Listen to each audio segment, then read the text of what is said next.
Shall we start? Sorry. So, good morning all of you. I think in the last class we left with the problem of the spokes. Okay. I asked you to look into how such a fragile looking member can take up almost 500 Newton. I am able to bend it at ease. Is it not? See, generally the force that can be applied I can say I am applying almost 10 Newton. You can measure it if you have some doubts. But how this is going to withstand 500 Newton? Pardon? Pardon? Strength? Very good, very good. You got it. Anyone else? He got the very right answer. Anyone else? Having a tension actually. When does it have tension? Sir, it's actually Experience. I mean, share this explanation. Yes, please.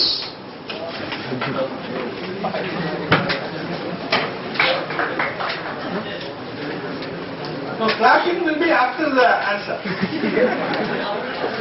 So, it's more like the vertical components get cancelled and the horizontal components act radially upwards. Can you come again? Yeah, the vertical components get cancelled and the horizontal components act radially upwards. No, I am talking about a single spokes which is subjected to a compressive load of about 500 Newton. I have resolved all that. And this is subjected to a compressive force of 500 Newton. How this is able to withstand? This is my question. So the tension is subsequently reduced. Tension is? Subsequently reduced. Okay. Can we have, there was one more volunteer over there. Please.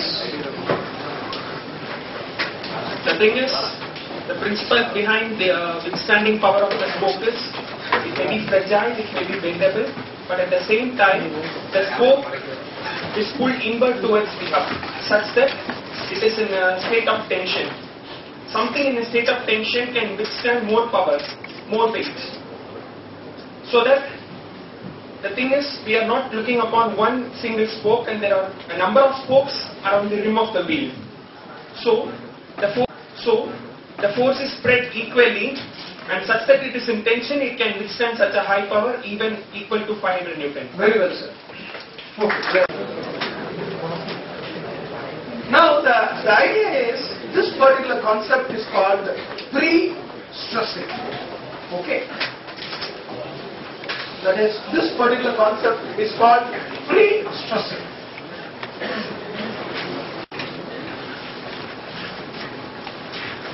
Now, when a cycle mechanic, when he assembles the wheel is actually it's not a monolithic structure. The wheel of a bicycle is not a monolithic structure. It is not made up of a single component. You have a rim, you have a hub, and there are multiple spokes connecting the rim and the hub. Okay. The idea is that there is a small bend at one end, and there is a threaded part in the other. There is a small bend in one end and a threaded part in other end. Now what you do is, the small bend, it goes into the hub, and then this threaded part has a matching counterpart on the rim. And what the cycle mechanic he does beautifully is, he will adjust the nut here in such a way that there is no bend in the wheel, bend in the rim. In fact, he has a simple tool which has two gates on both sides. So what he will do is, he will adjust the nuts all around, make the wheel rotate, see whether it rubs at any of the gates. The idea is, the tension in all the spokes are equal. Now, even before the wheel is put into operation, the spokes are subjected to a tensile load. This particular idea, so it's a very, very beautiful engineering idea. So another thing that you must learn in this paper is certain very interesting ideas, because ultimately, if you are going to be a design engineer, you have to generate such ideas. Okay?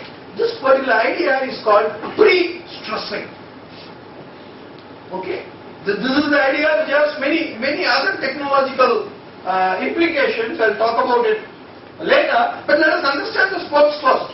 So what happens essentially is, even before the wheel is subjected to any load, even before the wheel is made part of a bicycle, it is subjected to some significant amount of tensile load.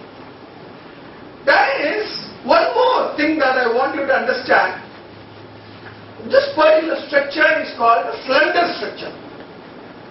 Anything which is thin, please understand, thickness is a relative term. Okay?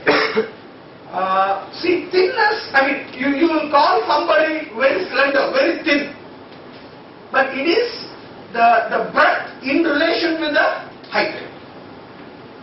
Similarly, in structures also, this is called the lateral dimension.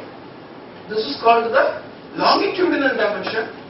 If the lateral dimension in comparison to the longitudinal dimension is very small, if the lateral dimension is very small, the structure is called a slender structure. A spokes is a slender structure. Slender structures, they fail by a particular mode called buckling. Okay, this particular bending is called buckling. They fail by a compressive load. So what is achieved in a spokes is, even before it is put into use, the spokes are subjected to huge amount of tensile load. So any compressive load which is coming onto it, when it is subjected to use, must first cancel out the tensile load which is already present. You get the point? So any compressive load that is coming when the cycle is put into use must first cancel out the tensile load which is pre-existing. You understand? So thereby the spokes is capable of taking up some amount of compressive load also. I mean, this is only an idea. This is only a concept. The concept of pre-stressing is having a lot of implications. For example, all the bridges that you see in the Chennai city, they have what are known as pre-stressed beams. In any structure, the vertical column, the vertical load-bearing member is called a column. What you see there is a column. Can you please touch it? Can you please touch it? What he is touching? What only do it? What he is touching is a column. Okay? You can see columns on either side of this building. Are you seeing it? Okay? Can you touch a column? Yes? Can you? Can you touch a column? Yes. So these are columns. These are vertical members. These are the members which are taking up the loads. In any building, the beams and columns are the load-taking members. Okay? All the other, even if I demolish all the other things, even if I demolish the partition wall, the structure will remain intact. The building will not collapse. But if I disturb the beams or columns, there is a danger. Even if there is a crack in the wall, we don't generally bother in our house. But if there is a crack in the beam or column, then we should be concerned about it. Can somebody identify a beam? It's not easy to identify a beam here because you have a lot of ornamental things. See, there will be something horizontal which is connecting two columns. That is a beam.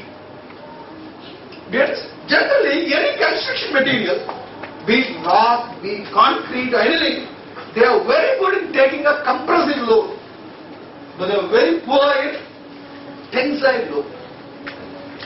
What is a compressive load?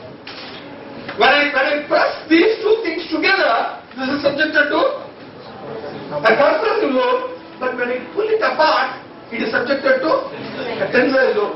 All brittle materials like rock or concrete, they are very good in taking a compressive load, but they are very poor in tensile load. Beams are subjected to tensile load also. So there what they do is, they use a steel rope, pre-stress the beam in compression. In spokes, what do? We pre-stress it in tension.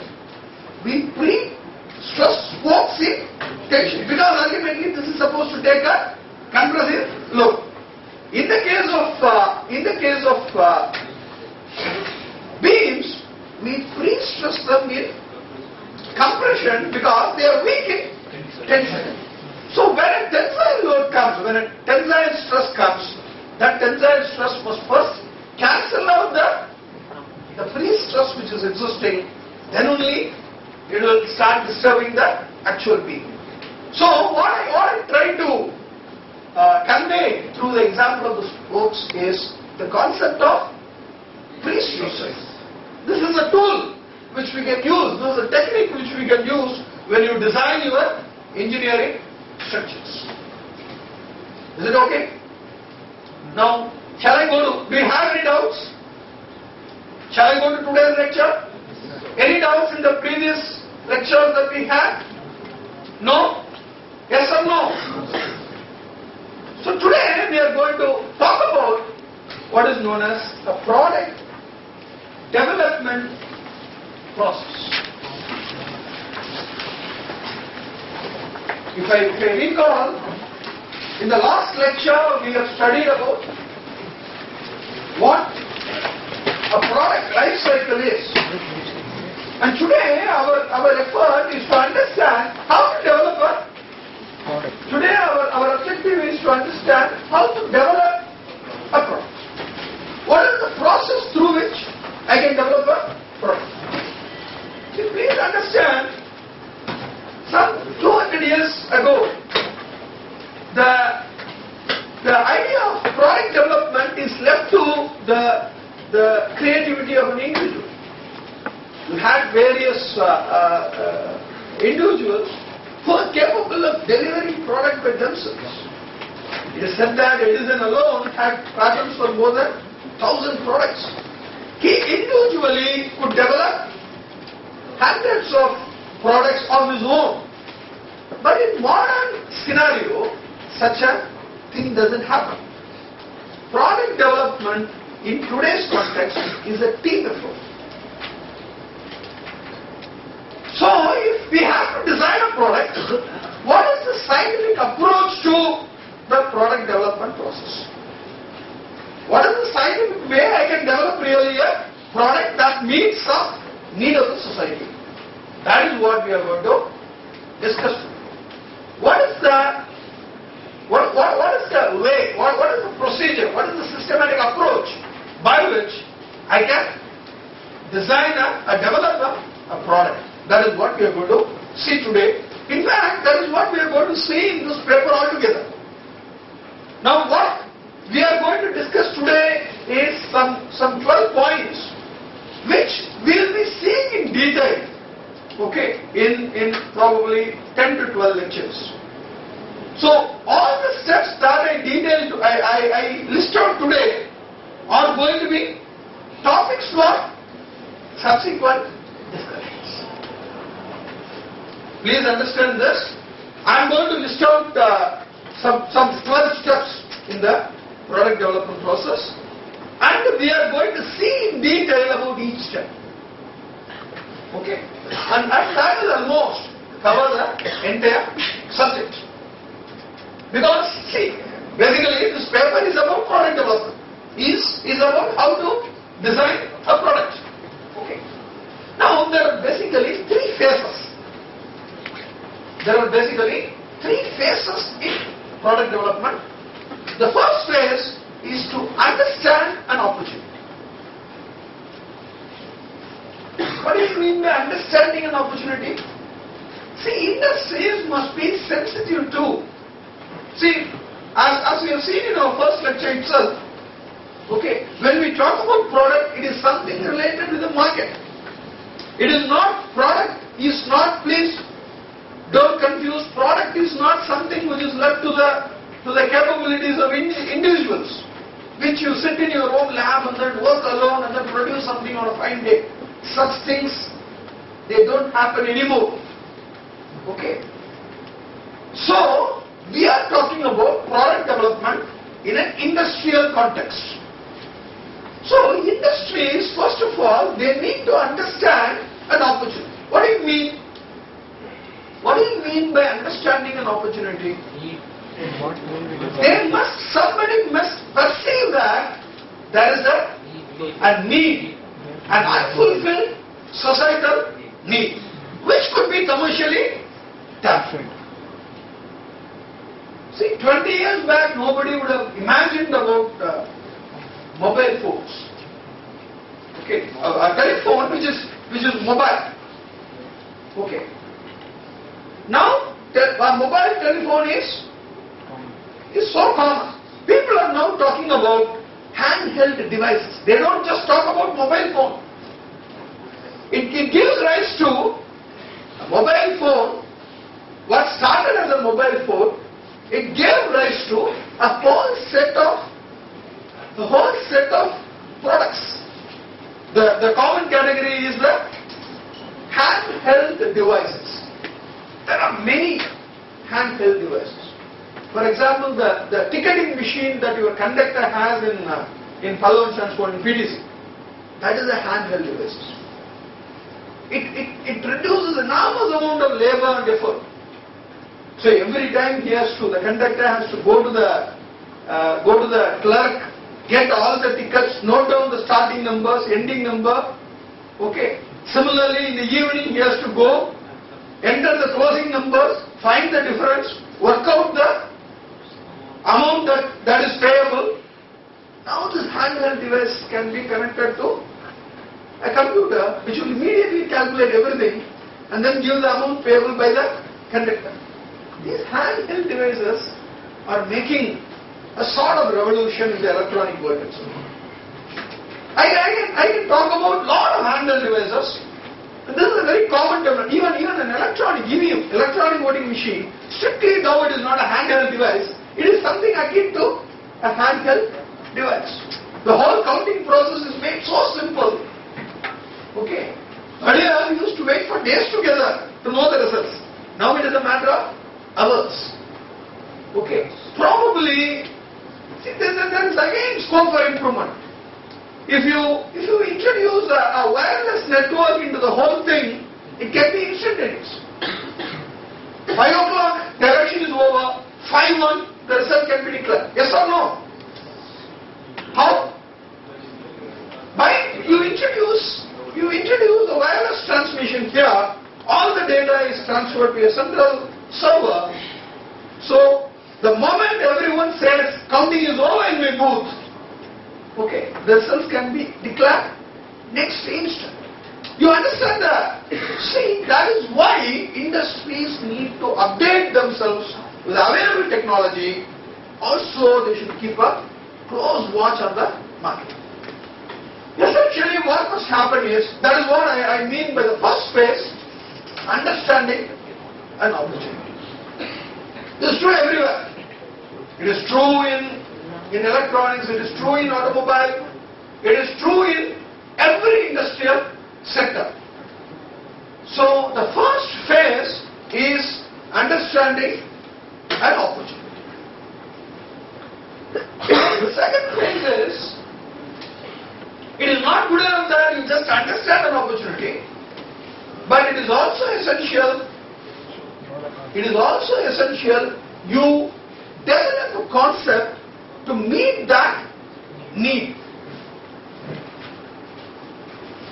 You develop a basic approach, how you are going to meet that need, how that need is going to be fulfilled. You develop a concept, you solution to meet that need so that you will come out with a product. The third phase is implementing the concept. So broadly, the product development cycle can be divided into 3 phases. The first phase is identifying the need. The second phase is developing a concept The third phase is implementing the concept. Now let us go again into each phase and then see. Let us go into each of these phases and then see, okay, how we can systematically approach the whole problem. Okay. Next slide, please. Now, first of all, in understanding an opportunity, the industry must have a vision. You are working in a particular domain. If you want to be a market leader, it is not just good enough time to understand what is happening in your industry. Then you will never be a leader. If you keep on understanding what is happening in your industry, suppose imagine I am in an automobile industry. I just keep on understanding what is happening in an automobile industry. Then I will never be a leader.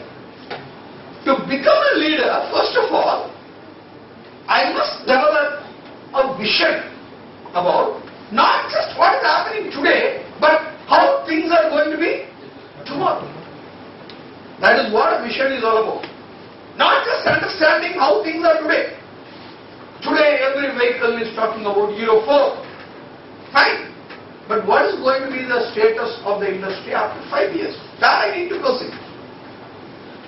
Now every automobile manufacturer today is talking about, it has become almost an industrial standard. Multi-point fuel injection has become an industrial standard. Fine. That is the technology that is prevailing today. It is being implemented across industry. Multi-point fuel injection has become a standard part. Now, that is not good enough. If I just understand multi-point fuel injection, that's not good enough for me.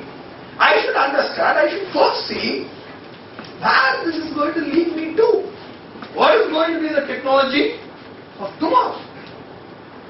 By tomorrow, what I mean, not 20th January 2012, but say after 5 years, after 10 years.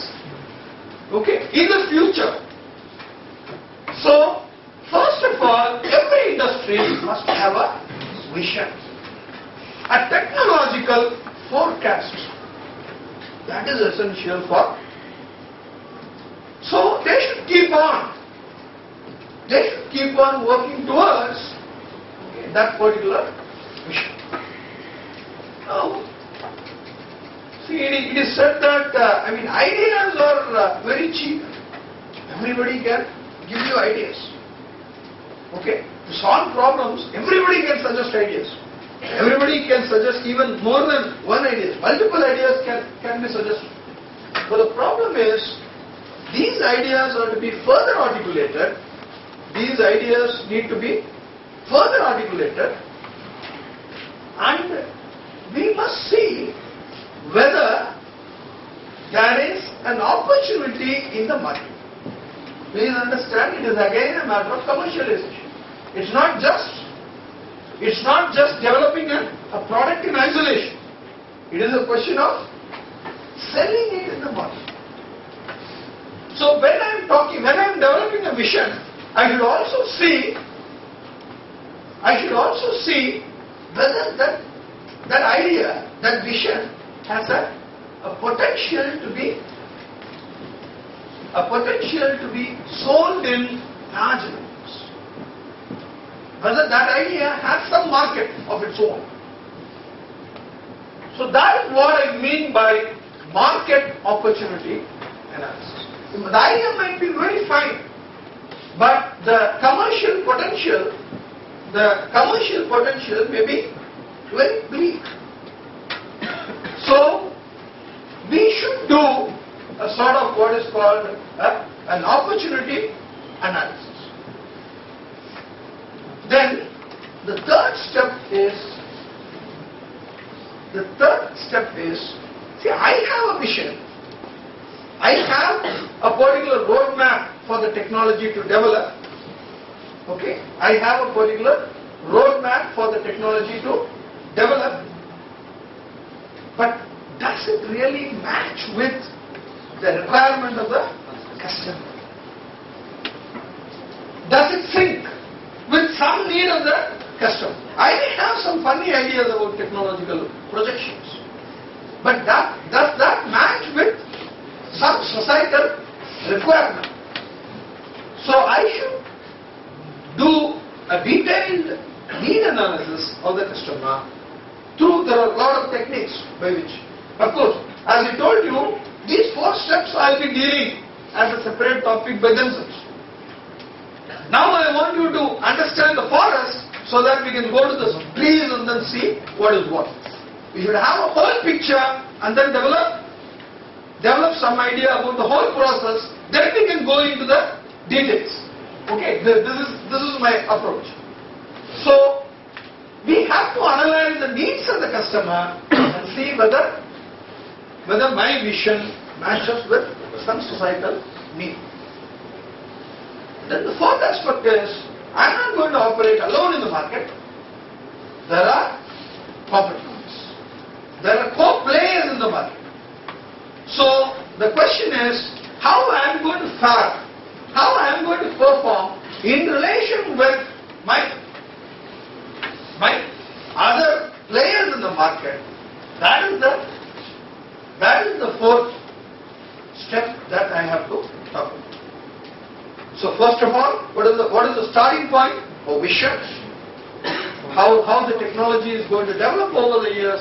The second step is whether there is a market, whether the idea, whether it synchronizes with the needs of the customer. The 4th step is how I am going to position myself vis-a-vis my other players in the market. So all these taken together is understanding and knowledge. Okay. That is all these steps taken together, it constitutes understanding the opportunity.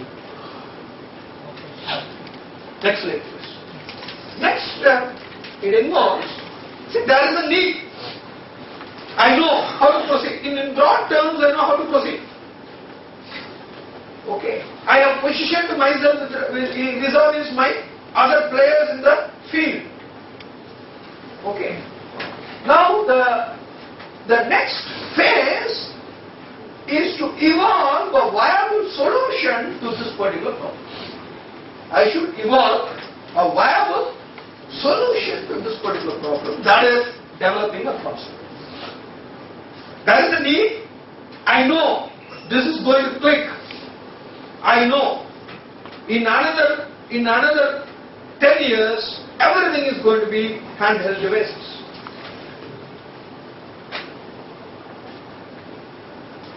Now, if everything is to be handheld, okay, learning is to be handheld.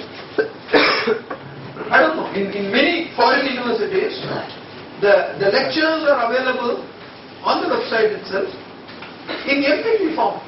Why? Students, they don't want to, like my friend over there, he doesn't like sitting in a classroom and then listening. Probably he will be more comfortable if I give a lecture in MP3, he will put it in his MP3 player and then listen when he travels or when he sleeps or when he at his home, at his leisure, if it pleases him. Okay. See, everything people, it is not just a question of MP3 player coming. It is a question of all American and European universities making the technical lectures available in MP3 format. You can download if you want. So what I am trying to impress upon you is a small development in one front. It has consequences everywhere. Now I have understood this. Having understood this particular need, now how I am going to meet this? How I am going to address this? So what I do is, first of all, there is something called portfolio management. What is a portfolio? Can you please tell me what is a portfolio? Yes, your good name please? You, yes. Next. Your good name please? I am not able to hear. Huh? Shanmugaraj. Very good Shanmugaraj. Shanmugar. Okay. What do you mean by, what do you understand by the English term portfolio?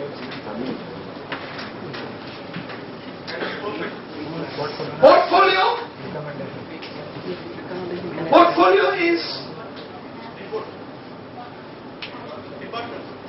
department, portfolio management people, portfolio management, it is common in one particular context. It is very popular in one particular context. Yes? No. Share market people talk about portfolio management. Yes? So, next person. Sir, what do you understand by the term portfolio? Your good name, please. Fine. What do you understand by the term portfolio?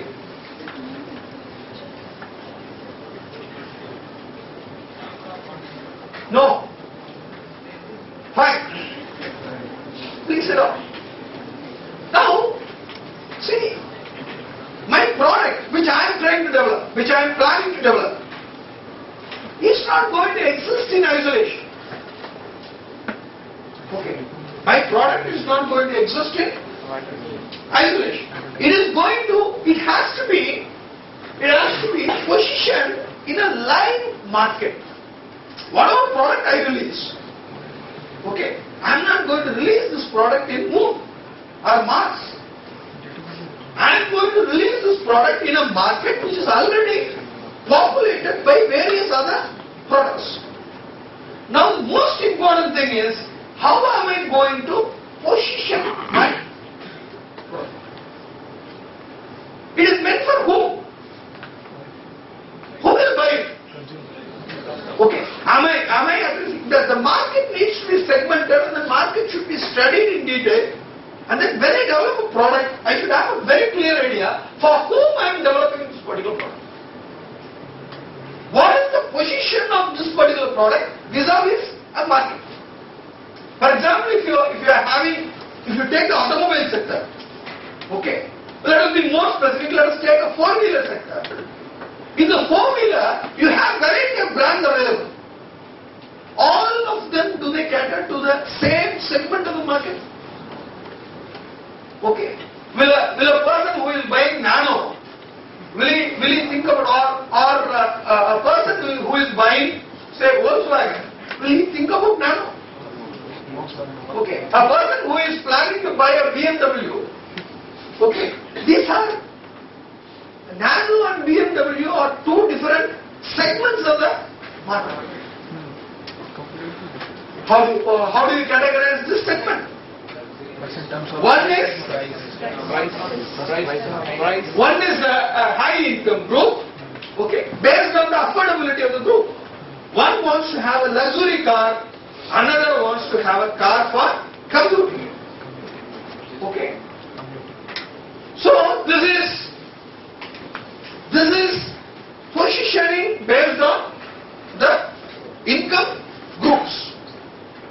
Okay, this is positioning based on income groups. Like this, please remember, the market needs to be segmented. See, there are products that are exclusively coming out for men. There are products coming out for women. There are products which are meant for children. Very good. There are products which are meant for college-going boys and girls, students. Okay. Recently, I very frequently see an ad in the television. A particular service provider of cell phone is promoting a particular package. They call it, that package is meant for communicating among friends. Okay, in the context of a recently released movie also, they promote a package. Okay, they promote a package which is meant for students like you. Probably, I didn't look into the package details. It may not be attractive to me, it may not be useful to me. Probably it will provide 1,500 SMS per day. I don't manage to do even one. It takes 5 minutes for me to send one SMS. Okay, it gives 1,000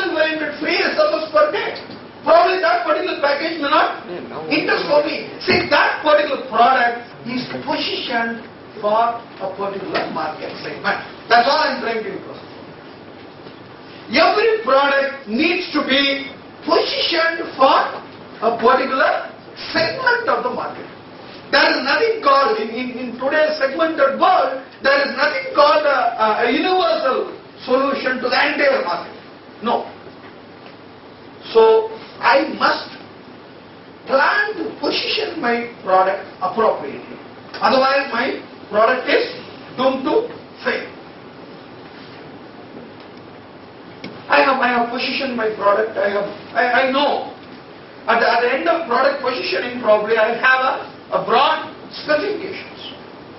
Then I should model and then see whether my whole concept works. I have many ideas. Will these ideas work when I put them into practice? That is what I should do next. Whether this whole idea will work when I put them into practice. So for that, there are many tools available. Earlier, what people used to do is, they used to make what are known as prototypes. They will make one-off. They will make in one number.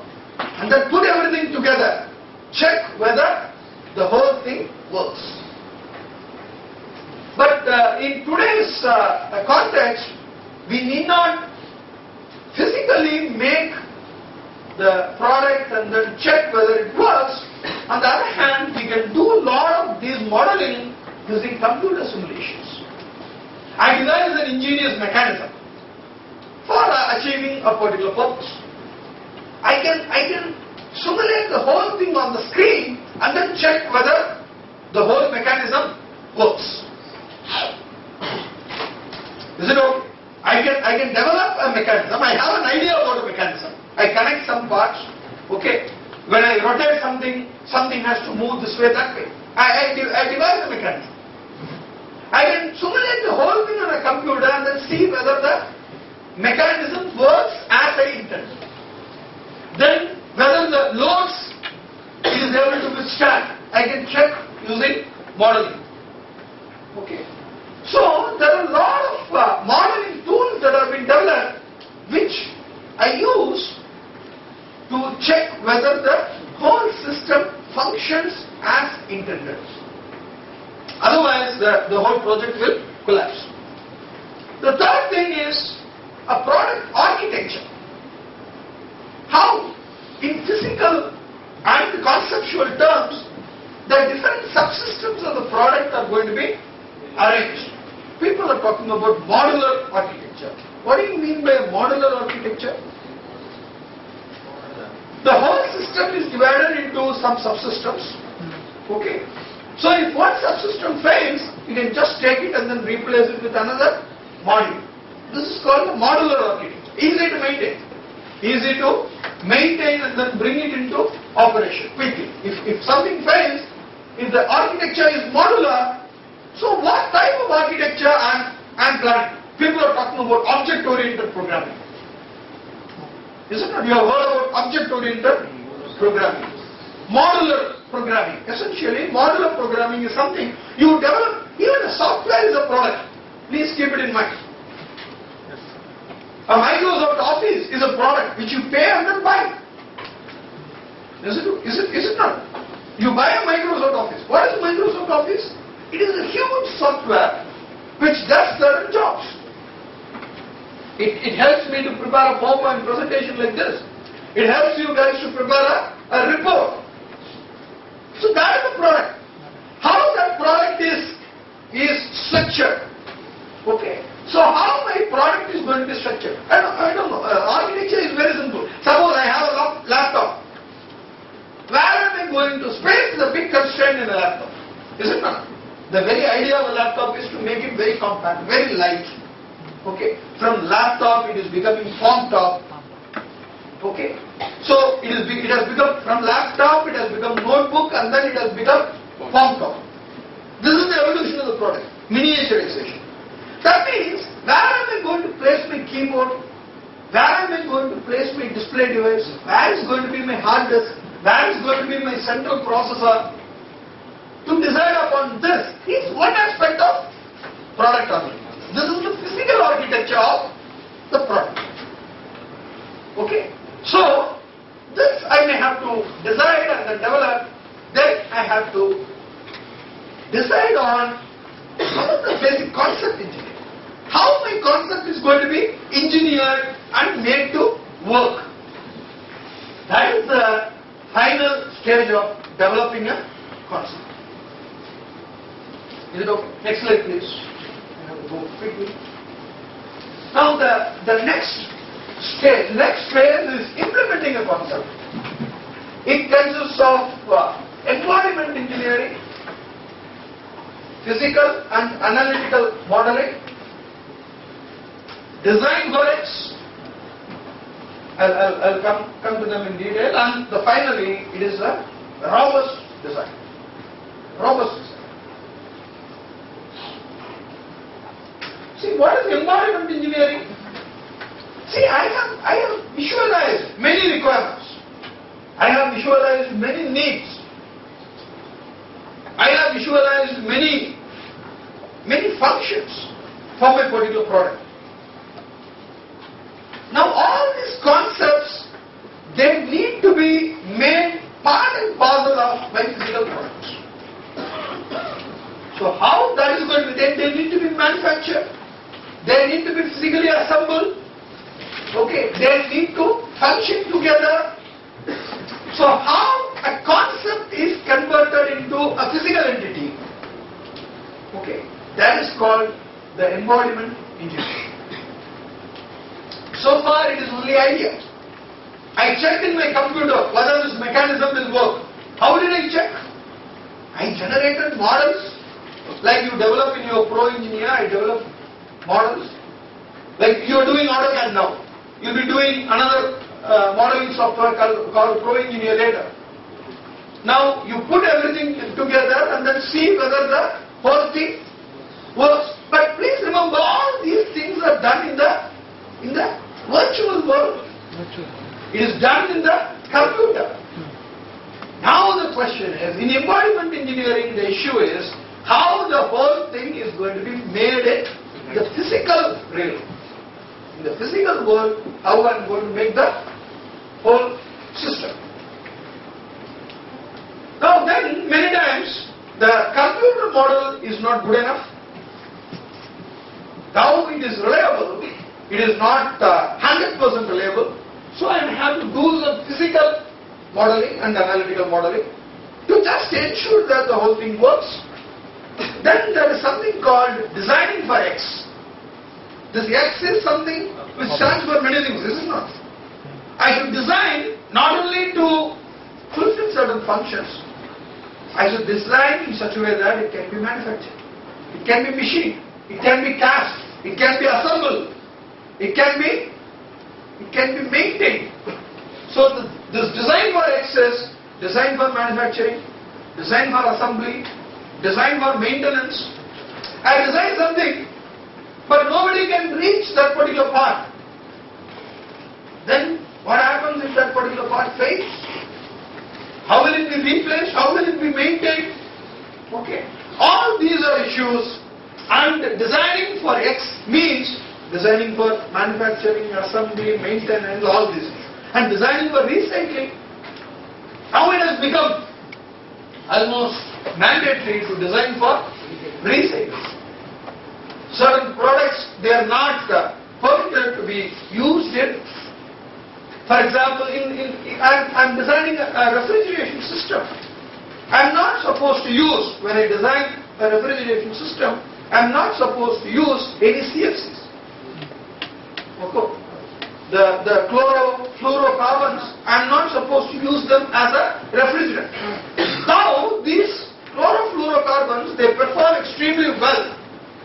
Now, these CFCs, they perform extremely well in terms of, as a refrigerant, they perform extremely well. But I'm not supposed to use them because, from the environmental point of view, they cannot be recycled. They are very dangerous when they are let out after they serve their useful life. Okay. So this design for X includes design for recycling also. Is it okay? Now the final thing is about a robust design. What do you mean by robust design? What do you mean by the term robust?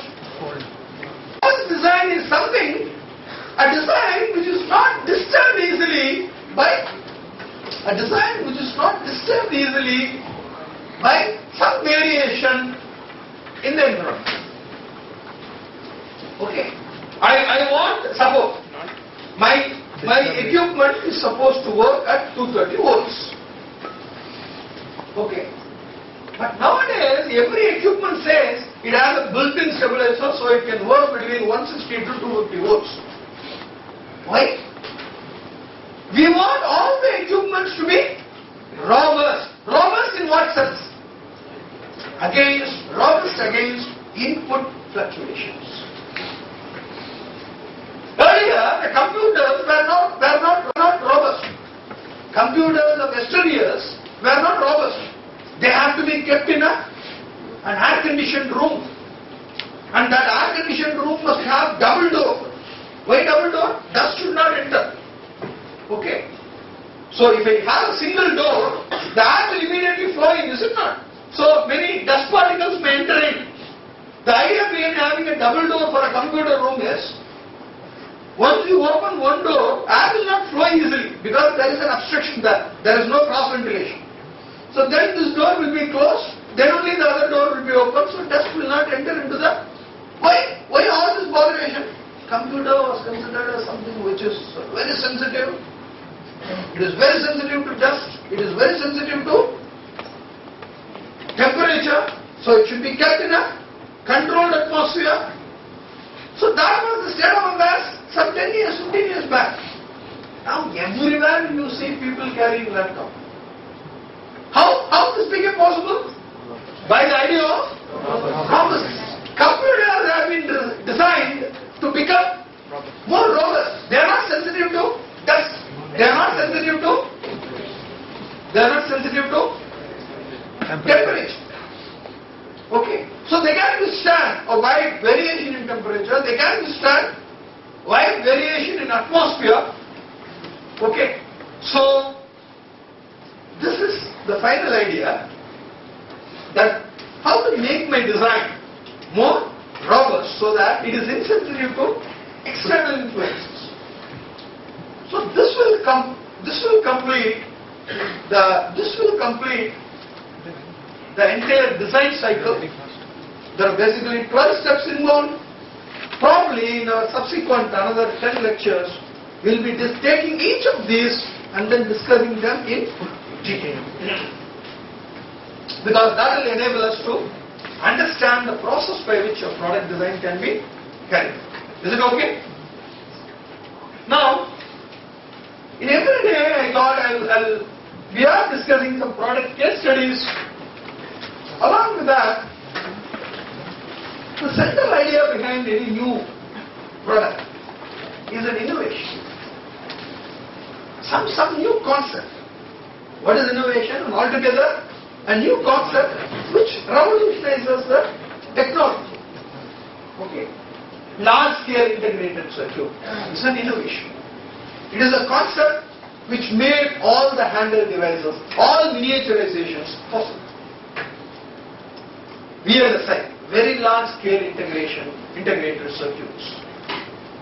That is the basic concept, which increased the transistor density in all the microchips, and that made all the handheld devices possible. So such innovations are necessary if we have to see a revolutionary products, new products that change the entire market. Now, so we should talk about, as a part of product development study, we should also talk about various innovations. Okay. Today I was going through my newspaper, and then in the science and technology pages there was an article about igloo. So I thought I should talk about igloo. Okay. Next slide please. So this is an igloo. What is it? It is a shelter. Where is it used? Arctic. Okay. Igloo is used in Arctic. What is the purpose of an igloo? What is the need? Yes. It is. You need a warm place to reside. If you see the wilderness, okay, you need a warm place wherein you can rest. Everywhere it is snow. Can somebody tell me what an igloo is made up of? Come on. How can you make a warm place with ice? Are we making any mistakes? Next slide please. How can an ice house be warm? Sir, inside there's some kind of... So that is what the whole innovation is all about. You didn't make any mistake. Igloo is made up of ice and snow. Not even ice. What is the difference between the snow and ice? Snow is a powderly mass. Okay, ice is something which is solidified. Snow is ice. Let us call it this way. A solidified ice is... solidified snow is ice. Okay. So my basic question is, how can an ice house be warm? Next slide please. Now first of all, igloo is a compact structure. So if you want an igloo for one person, two persons, three persons, four persons, you can build an igloo for 10 people. No issue. But in an igloo built for 10 people, one person cannot be accommodated with comfort. It is a compact structure. If you are building an igloo for one person, there will be just enough space for one person to dwell. Got it? It is a very small, compact structure. The second point, snow and ice are very good thermal insulators. Snow, the thermal conductivity of snow. Can you give me a good conductor of heat? Example of a material which is a good conductor of heat? Copper, gold. Okay. Iron, not so good. Okay. It's not an insulator, but in the order, if you have to talk about, I would say gold, silver, copper, aluminium, then iron. Is it okay? These are all good conductors of heat. Can you give me some insulators? Example of some insulators? Wood piece. Graphite, I really don't know. Okay, I don't know. I have to check. Wood is a good insulator. Okay, thermocol is a good insulator. There are some polymers which are good insulators. What is it?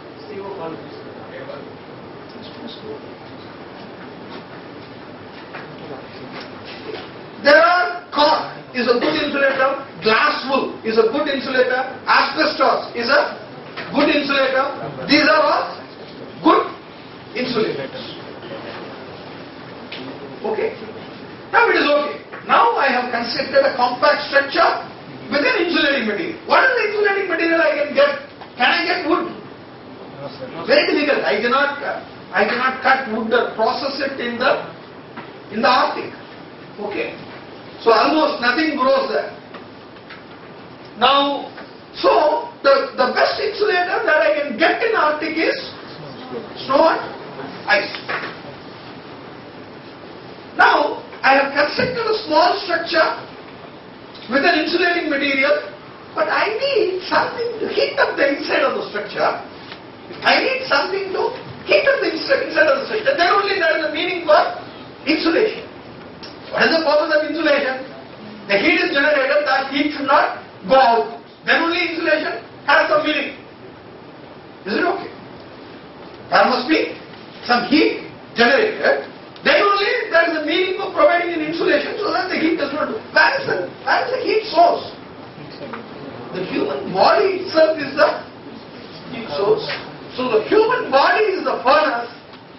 heats the igloo. Okay, our body temperature must be maintained at about 32. I'm sorry, 98 point something degree Fahrenheit. I don't know Celsius. So that generates a lot of heat. Metabolism takes care of that, and that heat is the heat source inside an igloo. That is why I said that structure cannot be very big. There is only single furnace. Then the space around it must be comparable to that. I cannot be heating up a huge igloo. So the heat from the human body is prevented from escaping out. That's what my ice and snow does. There must be a ventilation hole. In every igloo, if you are constructing it, you must put a ventilation hole. Otherwise, the oxygen content inside the igloo will get reduced, and that may lead to dangerous consequences. So there must be a ventilation hole. Next. The outside temperature, if it is minus 40 degrees centigrade, okay, the inside temperature can be as low as 0 degrees centigrade. That can be up to a 40 degree temperature difference. Okay, if I construct my igloo properly, please remember the biggest advantage is a well-built igloo can last up to 40 years. Which is just built out of snow and ice. It can last up to 40 years. How is that possible? As the snow because of the heat generated by the human being present inside, the inside wall will slightly melt. The snow, it is initially snow, but the inside wall will slightly melt and then it will re-solidify as ice. This melting and re-solidification, it takes place over many cycles, and in that process, the whole igloo becomes a strong, okay, well-structured ice. So over the years, in the beginning it is made up of pure snow. Over the years, this melting and re-solidification takes place on many cycles, and finally I land up with a very good, okay, a very good ice igloo that can last as long as 40 years. Is it not a huge innovation?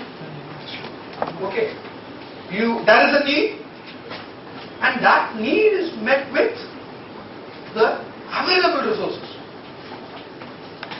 See the Arctic men, they didn't ask for very expensive insulators. That ought to be, because that is not practically feasible. With the local resources, that need is met. Of course, igloo is not a product. Okay, igloo is not a product. It is not for sale. It is not available in the market, at least as on date. Okay. So, but still, the idea behind the design is very impressive. So I thought I should start. Now we go to the case study of the day, which is on tiles. Can we have? Yesterday I decided to make an igloo. It was the first time I've tried to make one. Kind of got inspired by watching Ray Mears in the Arctic. After seeing how difficult it was to make a really big one, I decided to make a reasonably small one for the kids to play in whilst they were sledging. So here's the results.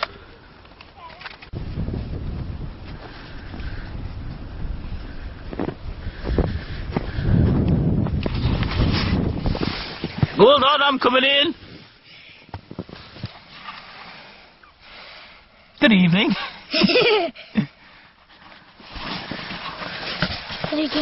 Back out again.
No, me and James want to go down by ourselves. Yeah, all of us.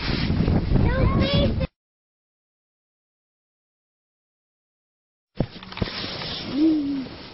It's fine now. Probably, yeah. It's just that it was in here. That's fine. It's really nice now.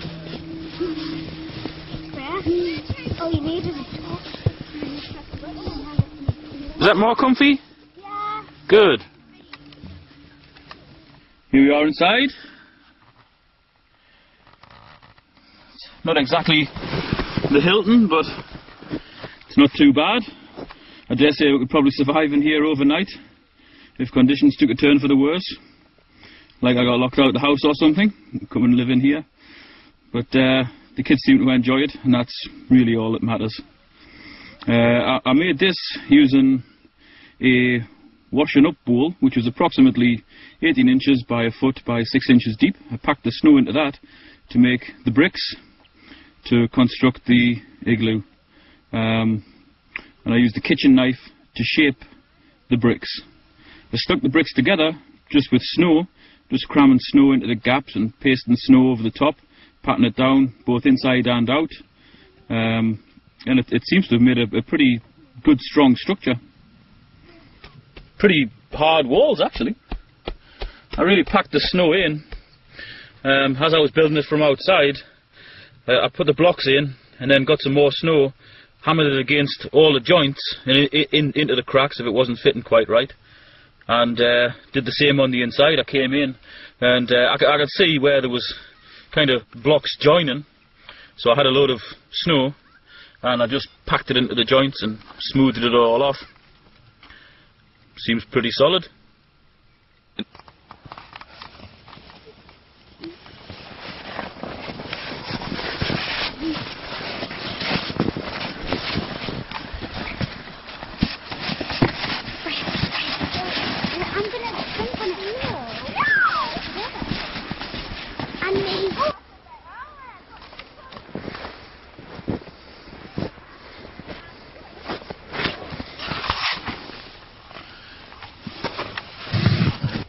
Building an igloo is something I've wanted to do for many years, and I'm just glad I had the opportunity to do it. A good snowfall, the right conditions for snow. Unfortunately, the right conditions for snow came last night when it was dark, and I had to do it in the dark. But you just got to do it when the snow's good. If it snow's good to make snowballs, it's good to make igloos. All day yesterday it was way too powdery.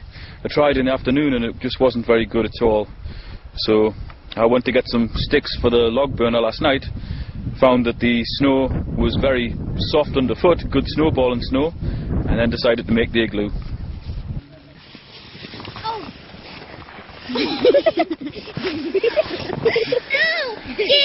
Stop that one, Daddy! Stop it! Stupid boy! Come on then, come on. Hold on, start again.